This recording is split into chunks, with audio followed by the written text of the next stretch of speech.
नमो अध्यायाणं नमो लोये सभ्यसाहुरम।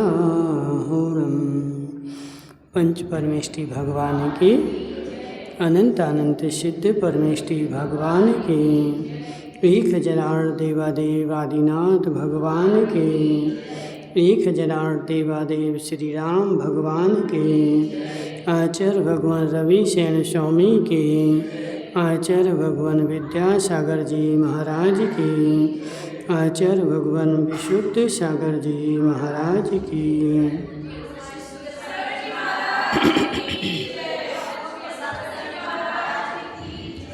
यहाँ पर पद्म पुराण चल रहा अपना, और जिसमें अपन कल देख रहे थे कि अंजना जंगल में भटकती भटकती उस पर्वत के समीप पहुंच गई थी,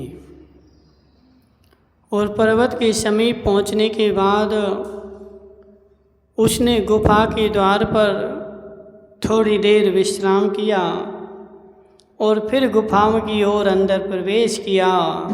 तो वहाँ वीतराग दिगंबर मुद्रा के धारी निर्ग्रंथ मुनिराज उसको दिख गए, और जैसे ही मुनिराज दिखे उसकी सारी थकान दूर हो गई, और मुनिराज की 3 प्रदक्षिणा दे करके उनको नमस्कार किया, और नमस्कार करने के बाद वहाँ दोनों बैठ गईं, और बैठी और महाराज ने अपना ध्यान भंग करके उनको आशीर्वाद दिया। और क्या पर बोला, कर्मों की लीला तो देखो। महाराज बोल रहे हैं किससे? अंजना से और उसकी सखी वसंतमाला से। कर्मों की लीला तो देखो, राजा महेंद्र की यह निरपराध पुत्री भाइयों द्वारा निर्वासित पने को प्राप्त हुई, अर्थात घर से निकाली जाकर अत्यंत अनादर को प्राप्त हुई। तदनंतर बिना कहे ही जिन्होंने सब वृतांत जान लिया था, ऐसे महामुनिराज को नमस्कार कर बड़े आदर से वसंतमाला बोली। पहले मुनिराज ने बोल दिया कि कर्मों के कारण यह राजा महेंद्र की पुत्री, उन्होंने कुछ नहीं बताया। महाराज जो थे 3 ज्ञान के धारी थे, मति श्रुत और अवधि ज्ञान के, तो उन्होंने अपने अवधि ज्ञान से सब जान लिया ये कौन है, कहाँ से आई है और क्यों भटक रही है। तो राजा महेंद्र की पुत्री है और कर्मों की लीला के कारण जंगल में भटक रही, ऐसा जान लिया। तदनंतर बिना कहे ही जिन्होंने सब कुछ वृतांत जान लिया, ऐसे मुनिराज से वसंतमाला बोली कि उस समय वसंतमाला का मन कौतूहल से भर रहा था। वह स्वामिनी का भला करने में तत्पर थी और अपने नेत्रों की कांति से मानो मुनिराज के चरणों का अभिषेक ही कर रही थी, यानी उसके आँखों से खुशी के आंसू टपक रहे थे। उन्होंने कहा कि हे नाथ, मैं कुछ प्रार्थना कर रही हूँ, सो कृपा कर इसका उत्तर दीजिए। मुनिराज मिल गए, जंगल में अकेले फुर्सत बैठे। अब भीड़ थोड़ी लगी फुर्सत बैठे हैं। तो अब वसंतमाला और दोनों पहुँच गई, तो पहुँच करके अब क्या कर रही हैं, उनसे प्रश्न किया कि कृपा करके आप मेरे प्रश्न का उत्तर दीजिए, क्योंकि आप जैसी पुरुषों की क्रियाएं परोपकार बहुल ही होती हैं। आप जैसे पुरुषों की जो क्रियाएं होती हैं वो कैसी होती हैं, परोपकार बहुल होती, दूसरों का उपकार करने वाली होती हैं। इस अंजना का भर्ता किस कारण से चिरकाल तक विरक्त रहा और अब किस कारण से अनुरक्त हुआ, यह अंजना महावन में किस कारण से दुख को प्राप्त हुई, और मंद भाग का धारक कौन सा जीव इसकी कुक्षी में आया है, जिसने कि सुख भोगने वाली इस बिचारी को प्राणों के संशय में डाल दिया। सारे प्रश्न पूछ लिए हैं। एक ही बार में सब पूछ लिए। अब एक बार में सब पूछ लिए ना, तो अब दूसरी बार का कोई काम ही नहीं। अब मुनिराज कहेंगे और ये सब बैठ करके सुनेंगे। तो अब मुनिराज बोल रहे, तदनंतर मतिशुत अवधि इन 3 ज्ञानों में निपुण अमित गति नामक मुनिराज अंजना का यथावत वृत्तांत कहने लगे। सो ठीक ही है, क्योंकि बुद्धिमानों की यह वृत्ति है। उन्होंने कहा कि हे बेटी, बुद्धिमानों की ये वृत्ति है, यथावत बात को कह देते हैं। सुन, इस अंजना ने अपने पूर्वोपार्जित पाप कर्म के उदय से जिस कारण ऐसा दुख पाया है, उसे मैं कहता हूँ, तुम ध्यान लगा करके सुनो। हुणो हुणो, ठीक है, ध्यान लगा करके हुणो। इसी जम्बूद्वीप संबंधी भरत क्षेत्र में मंदर नामक नगर में एक प्रिय नंदी नाम का सदग्रस्त रहता था। उसकी स्त्री का नाम जाया था। ठीक है, कहाँ कौन रहता था? तो भरत क्षेत्र के मंदर नामक नगर में प्रिय नंदी नाम का एक गृहस्थ रहता था। मंदर नामक नगर, भरत क्षेत्र, और प्रिय नंदी नाम का गृहस्थ, उसकी स्त्री का नाम था जाया। यहाँ है किसी का? बड़ौदिया में कोई है जाया? गया नहीं, जाया, ठीक है। उस स्त्री से प्रिय नंदी के दमयंत नाम का ऐसा पुत्र उत्पन्न हुआ जो महासौभाग्य से संपन्न था और कल्याणकारी गुण रूपी आभूषणों से विभूषित था। उस स्त्री से प्रिय नंदी के दमयंत नाम का पुत्र उत्पन्न हुआ। ठीक है, प्रिय नंदी पिता, जाया माता, दमयंत पुत्र, मंदर नरक नगर और जम्बू द्वीप। ठीक है, याद रखना, भी पूछेंगे। ठीक है, एक पुत्र उत्पन्न हुआ, जो पुत्र कैसा था? तो महासौभाग्यशाली था। ठीक है, तदनंतर वसंत ऋतु के आने पर नगर में बड़ा भारी उत्सव हुआ। सो नगरवासी लोगों ने व्याप्त नंदन वन के समान सुंदर उद्यान में दमयंत भी अपने मित्रों के साथ सुखपूर्वक क्रीड़ा कर रहा था। उस समय उसका शरीर सुगंधित चूर्ण से सफ़ेद था एवं कुंडलादि के आभूषण से शोभा बढ़ा रहा था। तो वह क्या कर रहा था? बसंत ऋतु आई तो बसंत ऋतु में झूला झूल रहा था। कहाँ? वन में। ठीक है ना, तो ऐसे ही होता। अब वो सब बंद हो गए। पहले बसंत ऋतु आती थी तो झूला झूलते थे। तुमने झूला नहीं झूला? अर्पित भाई नहीं गए झूलने, अब चले जाना। ठीक है, पार्क में नहीं, उद्यान में। वो तो पार्क में वैसे बने रहते, रस्सी बांध करके झूला डालो, वो अलग चीज़ होती है। ठीक है, हाँ।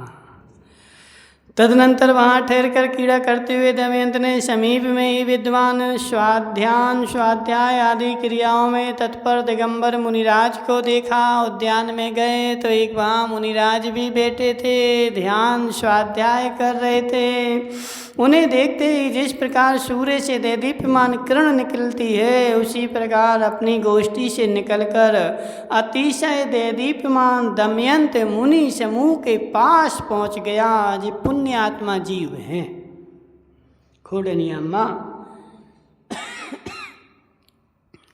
जिनकी गति सुधरने वाली है, जिनको मोक्ष होने वाला है, उनकी गति 2, 4, 10, 20 भाव के पहले से ही बदल जाती है, उसी भाव में नहीं बदलती। ठीक है ना। तो यह दमयंत नाम का पुत्र क्या कर रहा था? उद्यान में घूमने गया था, टहलने गया था, लेकिन वहाँ भी क्या हुआ कि वह अपनी सारे मित्रों की गोष्ठी को छोड़ करके मुनिराज मिले तो वहाँ चला गया, सब नहीं गए। देखो अर्पित भाई क्या होता है। यानी जो जीव, जो बच्चा, जो बूढ़ा, जो जवान, सबको ले लो ना। मुनिराज को छोड़ करके दुष्ट गोष्ठी करने के लिए जा रहा है तो समझना कि इसके अभी भाव बहुत सारे बाकी हैं। मुनिराज सामने बैठे, लेकिन मुनिराज के पास नहीं जाएगा। कहाँ जाएगा? तो गोष्ठी करने जाएगा।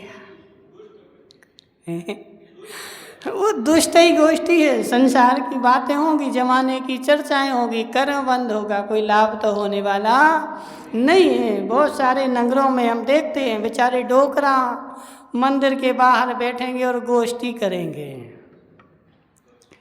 और गोष्ठी में 10 बज जाएं, 11 बज जाएं, लेकिन महाराज मंदिर में आए हैं, उनसे उनको कोई मतलब नहीं, कोई लेना देना नहीं। मंदिर के बाहर बैठे रहेंगे 2 घंटे 4 घंटे, और यहाँ की करते रहेंगे, लेकिन उनके परिणाम ऐसे नहीं होंगे कि हमारे नगर में मुनिराज बैठे हैं तो आधा घंटा 5 मिनट 10 मिनट उनकी भैयावृत्ति करे आए।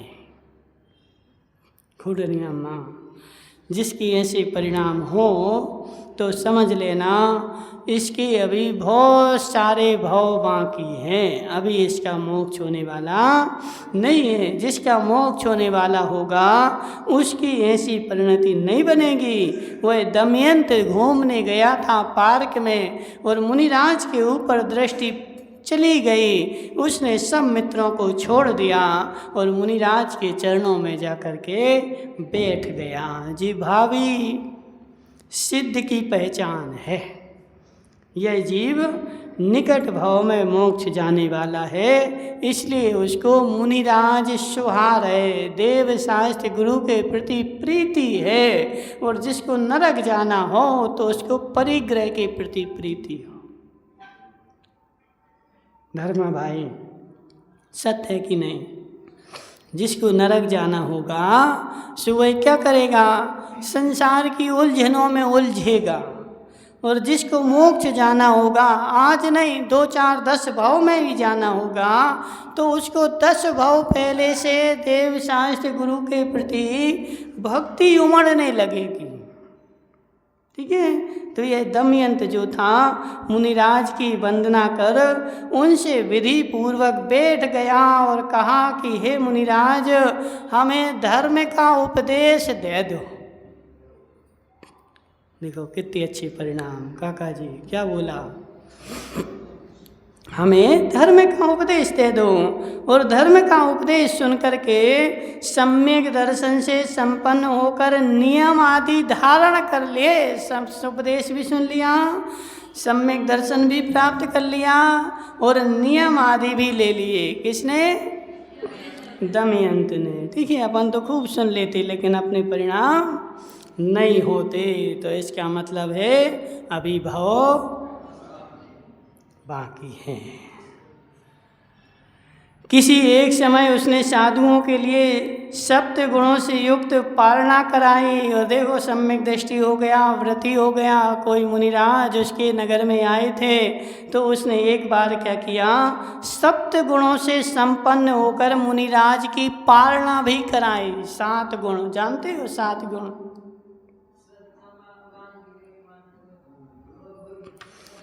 नहीं पता? आहार जान जो देता है उस दाता के 7 गुण होते हैं। पता है कि नहीं पता? श्रद्धा, भक्ति, तुष्टि, क्षमा, सत्य, विज्ञान, कितने हो गए? अलुब्धता,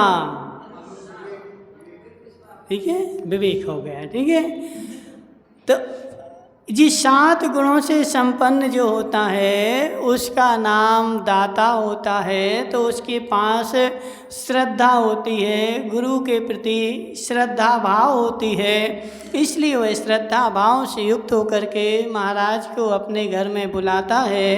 हे स्वामी, आ जाओ आ जाओ आ जाओ, हमारे घर पे आ जाओ, हमारे घर का थोड़ा सा अन्न ग्रहण कर लो। भक्ति होती है। भक्ति मतलब क्या? मुनिराज के चरणों में बैठ करके उनके पैर दबाता है, इसका मतलब होता है भक्ति। यहाँ पे अलग अलग जगह अलग अलग अर्थ होते हैं। श्रद्धा, भक्ति, क्षमा, क्षमावान होता है। अब ऐसा नहीं चौके में तो वो चींटियाँ चल रही इतनी सारी और चौखली अम्मा यहाँ से वहाँ दौड़ लगा रही, सब कुछ डाले, तो ऐसा नहीं होता। क्षमावान होता है, प्रत्येक जीव के प्रति उसको क्षमा का भाव होता है। यदि चौके में चलते हो तो नीचे देख करके चलना चाहिए, भले जीव नहीं हो, अब यहाँ के वहाँ दौड़ लगा रहे, भाग रहे, ऐसा नहीं होता। ठीक है, श्रद्धा, भक्ति, क्षमा, और क्या हो गया? विज्ञान। विज्ञान होता है। विज्ञान का मतलब विज्ञान का मतलब होता है आहार देने का ज्ञान होना। साधु की प्रकृति क्या है, मौसम क्या है, कौन से मौसम में कौन सा आहार देना है, कैसी प्रकृति में कैसा आहार देना है। अब तुम तो ज़बरदस्ती करने के लिए हो गए तैयार, अब तुम्हें पता ही नहीं है कि मौसम क्या चल रहा है। अब कुंवार का मौसम है, बुंदेलखंड में बोलते कुंवार करेला कातक दही, मरो नहीं तो परोसई। अब तुम तो क्या बोलते? नहीं बहुत अच्छे होते, बहुत अच्छे होते महाराज जी, अच्छे होते। हे जीव, प्रत्येक जीव के लिए प्रत्येक वस्तु अच्छी नहीं होती धर्मा भाई, सत्य कि नहीं? वही वस्तु धर्मा भाई को अमृत का काम करती है और वही वस्तु सेठ जी के लिए जहर का काम करती है। क्या? अब खोडनी अम्मा गई तो धर्मा भाई बैठा था, उसको 50 गुलाब जामुन खिलाए, वो मोटा हो गया, अरे अरे बहुत अच्छा है, बहुत अच्छा है। और फिर 50 गुलाब जामुन लेकर के वो सेठ जी के घर पे गई, बहुत अच्छे थे, को माए बेटा ने खा लिए, अच्छे होते हैं, अच्छे होते हैं। जी, हर के लिए, सब के लिए सब चीज़ अच्छी नहीं होती है। सामने वाले की प्रकृति देखनी पड़ती है। लविश की सासू माँ क्या जी, श्रावक का, दाता का विज्ञान नाम का गुण होता है। मौसम भी देखना पड़ता है और प्रकृति भी देखनी पड़ती है, और जो तुम वस्तु दे रहे उस वस्तु की भी प्रकृति देखनी पड़ती है। ठीक है, और ये सब ज्ञान आचार्यों ने लिखा कि ये सारा ज्ञान जो दाता है, आहार दान दे रहा है, उसके अंदर में होना चाहिए। इसलिए तुम्हारा एक विज्ञान नाम का गुण रखा है।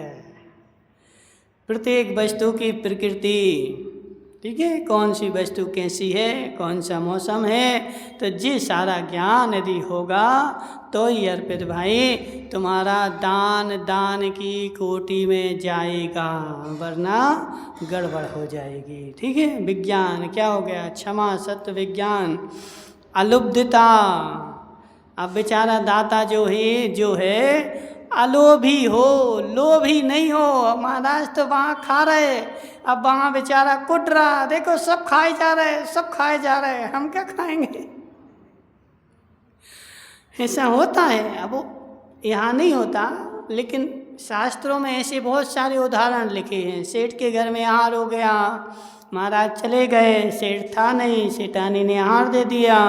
बाद में सेठ महाराज के पास गया कि तुमने हमारे घर में कैसे खाया, उसके पैसा लाओ।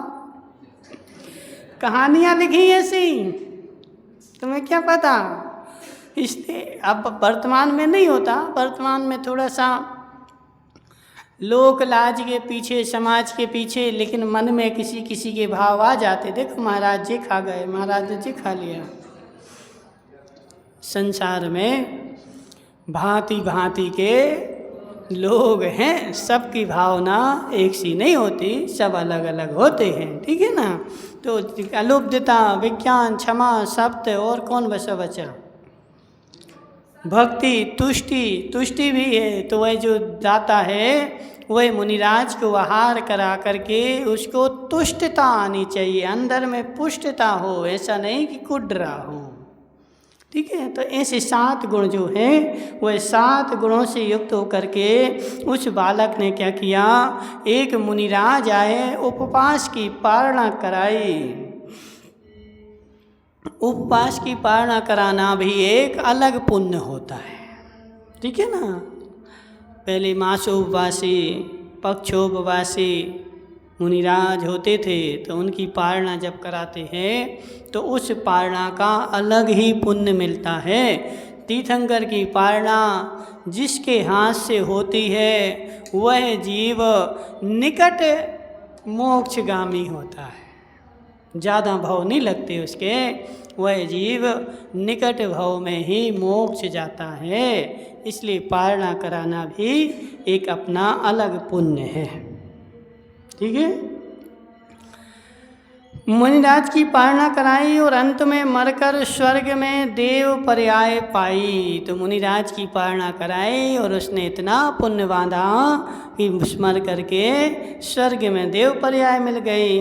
वहाँ पूर्व चरित नियम और दान के प्रभाव से उत्तम भोग भोगने लगा, और पूर्व में उसने पुण्य किया था, दान दिया था, तो स्वर्ग में जाकर के उत्तम भोग भोगने लगा।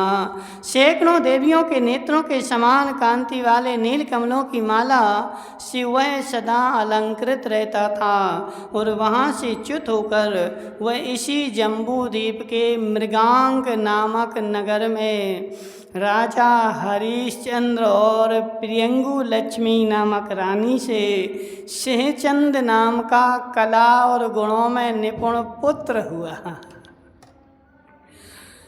ठीक है। दमयंत जो था वो स्वर्ग गया, और स्वर्ग में उसने क्या किया, भोग भोगे, और भोग भोगने के बाद अभी वह नियम और दान का पुण्य बाकी था, अभी पूरा नहीं हुआ, तो लौट करके आया। और यहाँ आकर के क्या हुआ, हरिश्चंद्र राजा और प्रियंगु लक्ष्मी रानी से सिंहचंद नाम का पुत्र उत्पन्न हो गया। सिंहचंद यद्यपि एक था तो भी समस्त प्राणियों के हृदयों में विद्यमान था। उस पर्याय में उसने साधुओं से सद्बोध पाकर भोगों का त्याग कर दिया, और आयु के अंत में मरकर फिर से स्वर्ग चला गया। ठीक है। मुनिराज फिर मिल गए तो भोगों का त्याग कर दिया और समाधि धारण करके फिर से स्वर्ग गया। वहाँ वह देवियों के मुख रूपी कमल वन में विकसित करने वाले सूर्य के समान था, और संकल्प मात्र से प्राप्त होने वाले उत्तमोत्तम सुखों का उपभोग करता था। वहाँ से च्युत होकर इसी भरत क्षेत्र के विजयार्थ पर्वत पर, ठीक है, वहाँ स्वर्ग गया। अब कहाँ कितनी बार है, तीसरी बार आया है। क्यों?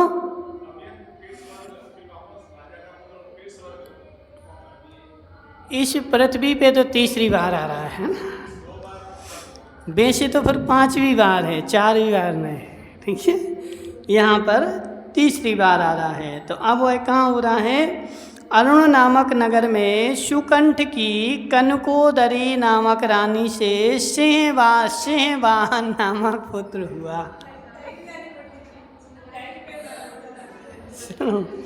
हाँ बोलो, क्या नाम है, राजा का नाम है सुकंठ, ठीक है, और रानी का नाम है कनकोदरी, और बेटे का नाम है सिंहवाहन। पहले सिंहचंद्र था, दमयंत, सिंहचंद्र, सिंहवाहन, हाँ वाहन, सिंहवाहन, ठीक है ना।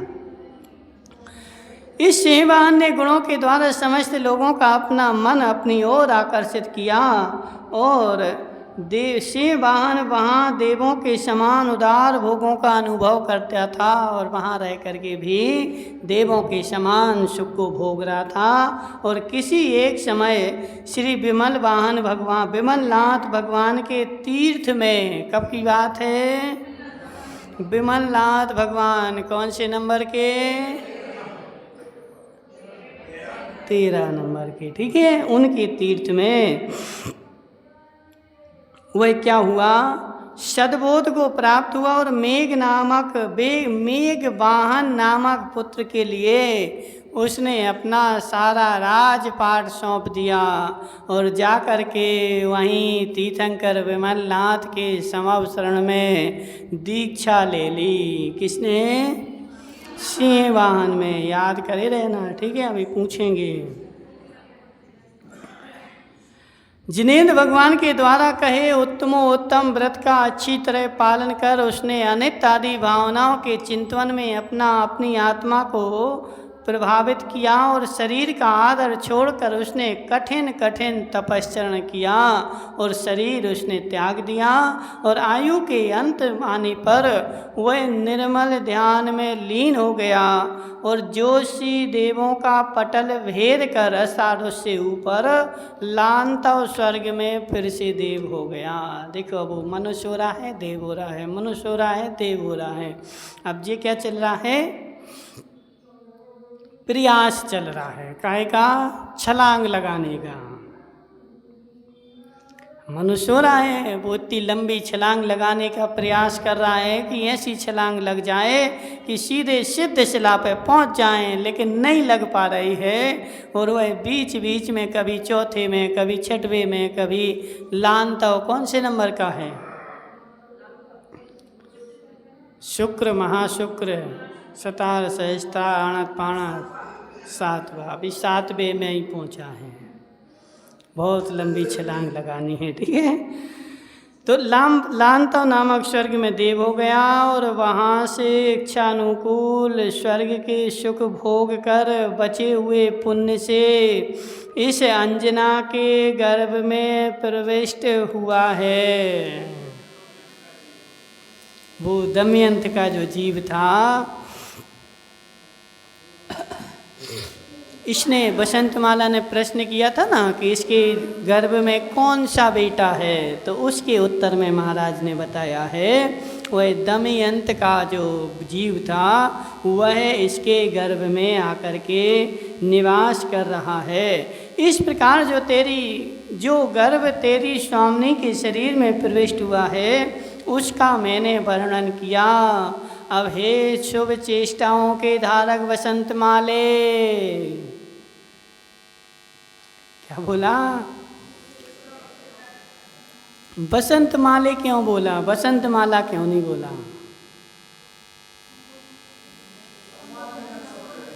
सम्मानजनक नहीं है, संबोधन कारक है। संबोधन कारक में हमेशा जब प्लुत होता है तो प्लुत में अकारांत को एकारांत हो जाता है। ऐसा व्याकरण का नियम है, ठीक है ना? वरना तुम बोलो कि जैसे अपन लोग बोलते ना, कोई का नाम है क्या चंद्रकांत, तो तुम बोल देते चंदू, ठीक है ना? चंदू बोलते कि चंद्रकांत नाम है तो चंदू बोल दिया तुमने, तो ऐसे उन्होंने नहीं बोला है, ठीक है? उन्होंने संस्कृत के नियम के अनुसार आकारांत को एकारांत संबोधन में हो जाता है, ठीक है? जैसे कन बालक को करते बालक, हे बालके। पढ़े माठ साहब? नहीं पढ़े? पढ़ाते ना 10वीं 11वीं में, सब पढ़ाते हैं। तो अब उन्होंने बोला, हे बसंत माले, इसके विरह जन्य दुख का कारण करता हूँ। जो अब सुनो, अब तुम सुनो कि इसके विरह का कारण क्या है, इसको दूर क्यों रहना पड़ा। तो सम्यक दर्शन से यह पवित्र थी। नहीं, सुनो, जब ये अंजना कनकोदरी के भव में थी तब इसकी लक्ष्मी नामक एक सौत थी। अब सौत हो, अब सौत तो ठीक है, देवरानी जिठानी हो तो कंपटीशन हो जाता है, समझ रहे ना जी? तो इसकी सौत थी। इसकी आत्मा, उसकी आत्मा, इसकी नहीं उसकी, किसकी? लक्ष्मी की। उसकी आत्मा सम्यक दर्शन से पवित्र थी और वह सदा मुनियों की पूजा करने में तत्पर रहती थी। कौन? लक्ष्मी। उसने घर के एक भाग में देवादिदेव जिनेंद्र देव की प्रतिमा स्थापित कराकर भक्ति पूर्वक मुख से स्तुतियाँ पढ़ती हुई उनकी पूजा की। अपने घर के एक भाग में जिनेंद्र भगवान की प्रतिमा स्थापित करा दी और वहाँ वह बैठ करके भक्ति पूजा पढ़ती थी। कनकोदरी महादेवी थी, इसलिए उसने अभिमानवश सौत के प्रति बहुत ही क्रोध प्रकट किया। अब ये महादेवी थी, पुण्यवान थी, तो इसने क्या किया, अपनी सौत के प्रति अत्यंत क्रोध उत्पन्न किया। अपन भी ऐसे ही करते हैं, करते कि नहीं? अब जैसे कोई, अब तुम्हारे यहाँ तो यहाँ देखने नहीं मिलता, कोई माइक पकड़ ले, रोज कोई माइक पकड़ता था और आज कोई दूसरा पकड़ ले, महाभारत हो जाए। समझ रहे ना? तो ऐसा होता है। तो ऐसी उसकी सौत जो थी वो कुछ कर नहीं रही थी, कोई दोष नहीं कर रही थी, गलत काम नहीं कर रही थी। वो तो बेचारी अपनी महल में एक कोने में भगवान की मूर्ति रखी थी तो पूजा पाठ कर रही थी, लेकिन क्या करें, नहीं देखा जाता। ऐसे ही होता है। पुण्य के उदय में सतीश भाई झोला वाले, पुण्य के उदय में दूसरे के अच्छे काम भी नहीं देखे जाते। अच्छा भी कोई कर रहा हो तो हमें क्या होता है, परेशानी होती है, जबकि वो तुम्हारा कुछ ले नहीं रहा, कुछ दे नहीं रहा, तुमसे कुछ कह नहीं रहा, वो तो अपनी कर रहा है। लेकिन हे जीव, पुण्य के उदय में ऐसे ही होता है। और ये कनकोदरी जो थी वो महादेवी थी, इसलिए उसने अभिमान व सौत के प्रति बहुत ही क्रोध प्रकट किया। इतना ही नहीं, जिनेंद्र देव की प्रतिमा को घर के बाहरी भाग में फिकवा दिया। वो जो मूर्ति रखी थी उसको उठा करके बाहर फिकवा दिया। और इसी बीच में संयम श्री नामकारिका ने भिक्षा के लिए इसके घर में प्रवेश किया। और संयम श्री अपने तप के कारण समस्त संसार में प्रसिद्ध थी। और वो संयम श्री जो थी वह मानी हुई यारिका थी, यानी सब लोग उसको जानते थे। जैसे अभी वर्तमान में तुम्हारे यहाँ विज्ञानमती है, पूर्णमती हैं, तो उनके नाम सब लोगों ने सुन रखे हैं, ठीक है ना। जैन हो, अजैन हो, आचार्य विद्यासागर जी हुए, तो जैन अजैन सब ने उनके नाम सुन रखे हैं। वो जैसे आते हैं नगर में तो जैन अजैन सब आकर के और भीड़ लगा लेते, भले श्रद्धा वाले हों चाहे नहीं हों, ठीक है ना। तो उस संयम श्री यारिका जब आई तो उसका नाम सबने सुन रखा था। तदनंतर जिनेंद्र देव की प्रतिमा का अनादर देख उसने बहुत दुख हुआ। उनको वारिका को सम्यक दृष्टि, तो क्या देखा कि यहाँ पर जिनेंद्र भगवान की प्रतिमा का अपमान किया गया, तो आरिका को बहुत दुख हुआ। सम्यक दृष्टि देव शास्त्र गुरु का अपमान सहन नहीं कर सकता है।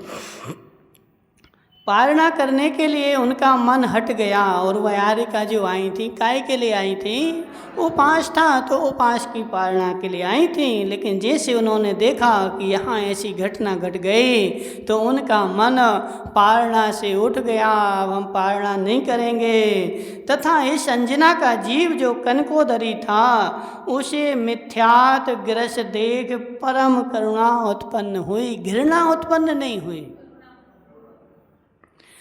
जिनेंद्र भगवान की मूर्ति उसने फिकवा दी, उसके बाद भी घृणा नहीं करी। क्या हुई? उसके प्रति करुणा उत्पन्न हुई। सो ठीक ही है, क्योंकि साधु वर्ग सभी प्राणियों का कल्याण चाहता है। साधु क्या चाहता है? सबका कल्याण हो जाए। अब हम तुम्हें उपदेश क्यों सुना रहे हैं? विमल भाई का कल्याण हो जाए, विमल नाथ बन जाए, ठीक है ना। तो साधु वर्ग जो होता है वो कैसा होता है? सभी का कल्याण चाहता है। और गुरु भक्ति से प्रेरित हुए साधु जन बिना पूछे भी अज्ञानी प्राणियों का हित करने के लिए धर्मोपदेश देने लगते हैं। देखो इसमें लिखा, हम नहीं बोल रहे, क्या बोल रहे कि साधु जन जो होते हैं भक्ति से प्रेरित होकर के, उसकी करुणा से प्रेरित होकर के यदि उसने नहीं भी पूछा है तो भी उसको हित का उपदेश देने लगते हैं ताकि इसका कल्याण हो जाए। तो संयम श्री हारिका भी अंजना को हित का उपदेश देने के लिए तत्पर हुई, चूँकि वह सुनने के लिए तैयार नहीं थी। कौन? अंजना। फिर भी संयम श्री हारिका ने उनको हित का उपदेश दिया। और क्या उपदेश दिया वो सुनेंगे हम कल। ओम नमः सिद्धेभ्यः।